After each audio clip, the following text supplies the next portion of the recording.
তুলনায় এবারে ইফতারের সামগ্রীটা আমি একটু বেশি। আর যদি মানে দামটা একটু মানে কম হতো তাহলে জনসাধারণের জন্য একটু মানে বিশেষ একটু ভালো হতো।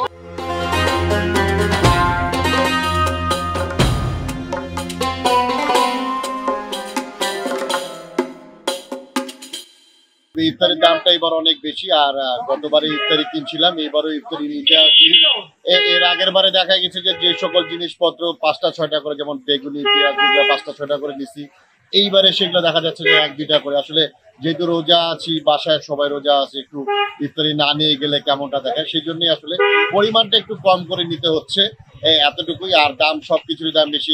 বেগুনি, পেঁয়াজু বলেন বা বুট বা পুডিয়া বলেন, এগুলা 50 টাকা 100 টাকা দিলেই অনেক হয়ে যেত। বাসায় 4-5 জন অনায়াসে ইফতারি করতে পারতাম।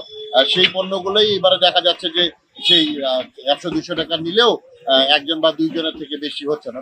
তো আমরা সাধারণ মানুষ আসলে এই বাস দেখতে অসহায়, তারপরে রোজায় এই ইফতারি ক্রয় করে আর কি বাসায় নিয়ে যাচ্ছি। মধ্যবিত্তদের জন্য মানে কষ্টসাধ্য হয়ে গেছে, কষ্ট করে নিতে লাগতেছে।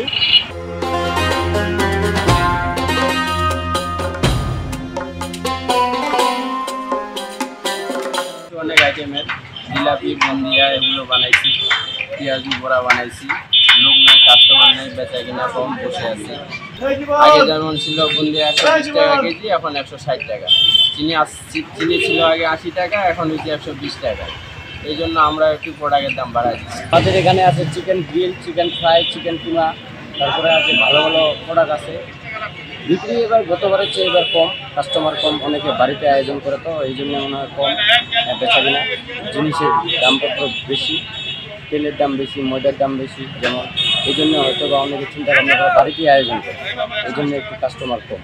গতবারের তুলনায় এবারে ইফতারের সামগ্রীটা আমি একটু বেশি। আর যদি মানে দামটা একটু মানে কম হতো তাহলে জনসাধারণের জন্য একটু মানে বিশেষ একটু ভালো হতো।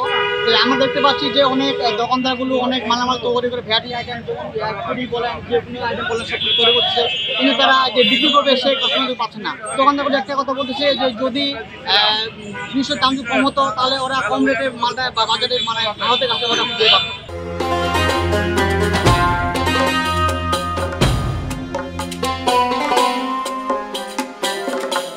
সংবাদ, ফিচার ও অনুষ্ঠানের জন্য ভিজিট করুন সংবাদ প্রকাশের ওয়েবসাইট এবং যুক্ত থাকুন ফেসবুক পেজ ও ইউটিউব চ্যানেলের সঙ্গে।